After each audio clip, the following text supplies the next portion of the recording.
ঝালকাঠি এক আসনে মোটর শোভাযাত্রা করেছে ইসলামী আন্দোলন বাংলাদেশ। ঝালকাঠি রাজাপুর প্রতিনিধি মোহাম্মদ রিয়াজ মিয়ার রিপোর্টে বিস্তারিত। সাথে আছে আমি রাজিয়া সুলতান। আপনারা দেখছেন i1 টিভি।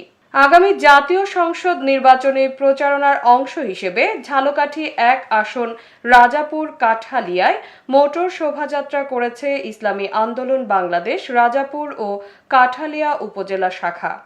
শনিবার সকালে রাজাপুর উপজেলা শহরের বাইপাস মোড় এলাকায় ইসলামী আন্দোলনের অফিসের সামনে থেকে ঝালকাঠি এক আসনের প্রার্থী ও ইসলামী আন্দোলন বাংলাদেশ ঝালকাঠি জেলা শাখার সেক্রেটারি মাওলানা হাফেজ কারি ইব্রাহিম আল হাদির নেতৃত্বে রাজাপুর ও কাঠালিয়া উপজেলায় বিভিন্ন জনগুরুত্বপূর্ণ সড়কে একটি মোটর শোভাযাত্রা বের করা হয়। শোভাযাত্রাটি রাজাপুর শহরের বিভিন্ন সড়ক হয়ে কাঠালিয়া উপজেলা পরিষদের সামনে হয়ে বাস স্ট্যান্ড, আমুয়া বাজার, পটিখাল ঘাটা, বানাই এলাকা ঘুরে রাজাপুর শহরে দলীয় কার্যালয়ের সামনে গিয়ে শেষ হয়। মোটর শোভাযাত্রায় দলটির বিপুল সংখ্যক নেতাকর্মী অংশ নেয়। সংক্ষিপ্ত সমাবেশে ঝালকাঠি এক আসনের প্রার্থী মাওলানা কারি ইব্রাহিম আল হাদি বলেন, যারা জনগণের কাছ থেকে চাঁদা চায়, চাঁদা উত্তোলন করে, তাদের বিরুদ্ধে আন্দোলন গড়ে তুলতে হবে।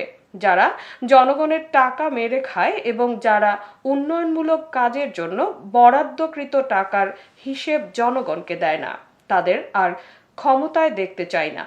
আজকে সমাজে মানুষ লাঞ্ছিত, বঞ্চিত। আজকে 54 বছর পরেও এদেশের গরিব ও মেহনতি মানুষ তাদের ন্যায্য অধিকার ফিরে পায়নি। ইসলাম ছাড়া কারোর ন্যায্য অধিকার প্রতিষ্ঠিত হতে পারে না। আপনাদের মূল্যবান ভোট দিয়ে আমাদেরকে একবার সংসদে পাঠান। আমরা এই সমাজকে বদলে দেব। ইসলামী আন্দোলন বাংলাদেশ ক্ষমতায় আসলে দেশ থেকে দুর্নীতি, চাঁদাবাজি, মাদক ও অপরাধ দূর করে আইনের শাসন প্রতিষ্ঠা করা হবে। আপনারা যেটা আমার পাশে থাকেন, আপনাদের এই আসনে যত টাকা বরাদ্দ হবে প্রত্যেকটা টাকার হিসাব আপনাদেরকে আনুষ্ঠানিকভাবে ডেকে আপনাদের সামনে উপস্থাপন করা হবে। 100 টাকা যদি বাজেট হয়, সেই 100 টাকার কাজ আপনাদেরকে সাথে নিয়ে করতে চাই। মাদক মুক্ত সমাজ চাই, সন্ত্রাস মুক্ত সমাজ চাই।